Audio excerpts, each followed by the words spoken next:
La sixième déclaration de Jésus sur la croix marque un tournant final, mais pas n'importe quel tournant. Il s'agit ici d'une déclaration triomphante. Elle se trouve uniquement dans l'évangile de Jean au chapitre 19 et le verset 30, où Jésus dit « Tout est accompli ». Chose intéressante, c'est que les autres évangiles disent que c'est avec un grand cri qu'il prononça ces mots. Il ne dit pas exactement dans les autres évangiles tout est accompli, mais c'est exactement la même chose. Tout est accompli est l'une des plus importantes et des plus poignantes déclarations de Jésus sur la croix. En effet, l'expression « tout est accompli » dans la langue originale n'est qu'un mot. C'est un verbe à l'infinitif, le verbe « tetelestai ». C'est un verbe de triomphe, pas de défaite. C'est le mot de la fin, le mot du triomphe. Jésus sait qu'il a accompli toutes les prophéties le concernant, la dernière étant lorsqu'il dit qu'il avait soif. Enfin, l'heure finale est arrivée pour lui, et il sait qu'il a remporté la victoire. Jésus dit « dans tout est accompli », c'est-à-dire que la dette que l'homme avait en raison du péché d'Adam et dont les conséquences se sont répandues sur toute l'humanité, cette dette est finalement et pour toujours réglée.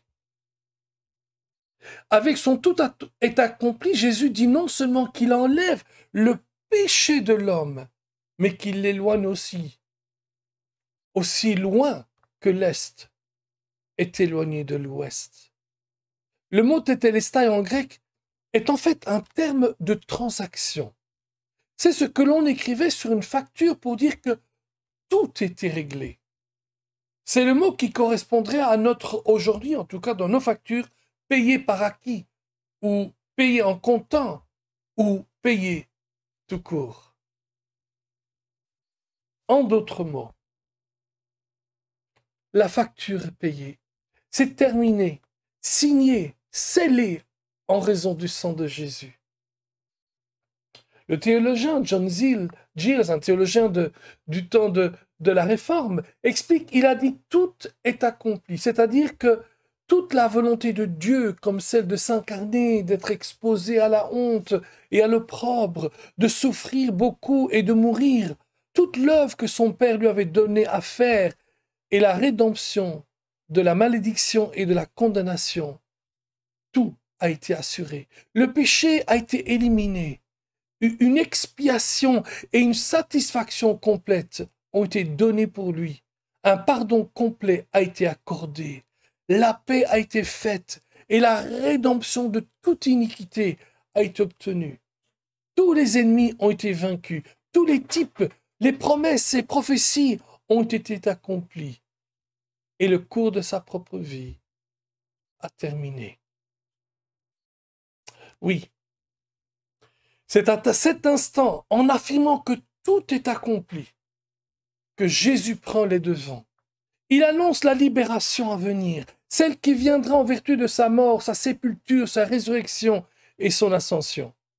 En cet instant, tout ce qui concernait la libération de l'homme était réglé. La transaction est totalement faite. Par ces mots, Jésus déclare qu'une nouvelle ère est arrivée, une nouvelle puissance pour l'homme est acquise. Maintenant, le pécheur peut recevoir Jésus comme son Seigneur et Sauveur personnel et prendre le dessus sur le péché. Maintenant, grâce au sacrifice de Jésus sur la croix, le péché et la mort n'ont plus de pouvoir sur le chrétien. Ce dernier a changé d'allégeance. Il a changé de Seigneur. Il n'est plus esclave de Satan, mais il devient serviteur de Dieu.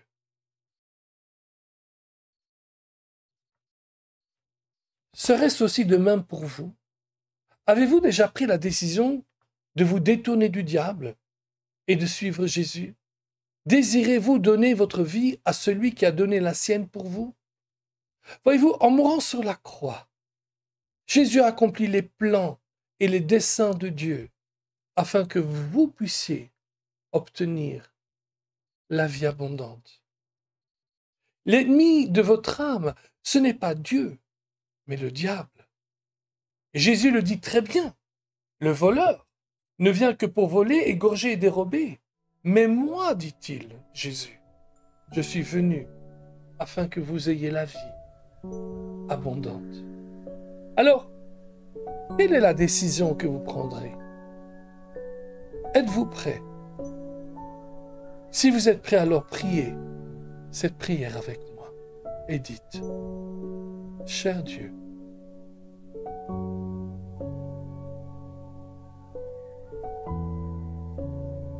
je veux faire partie de ta famille. Tu as dit dans ta parole que si je reconnais que tu as ressuscité Jésus d'entre les morts et que je le confesse comme mon Seigneur et Sauveur, je serai sauvé. Alors Dieu, je déclare maintenant que je crois que tu as ressuscité Jésus des morts et qu'il est vivant. Je l'accepte maintenant comme mon Seigneur et Sauveur personnel. Merci de me débarrasser de l'esclavage du péché maintenant. Merci de m'accueillir dans ta famille. Tu fais de moi une nouvelle personne. Je me détourne du diable pour suivre Jésus. Je suis maintenant sauvé. Jésus est mon Sauveur, mon Seigneur. Jésus est mon Sauveur. Amen. Si vous avez pris la décision de suivre Jésus, faites-nous le savoir. Écrivez un commentaire ou signalez-le à la personne qui vous a envoyé cette vidéo. Et pour maintenant, c'est fini. On se retrouve demain pour la dernière de cette déclaration de Jésus sur la croix. Dieu vous bénisse et à demain.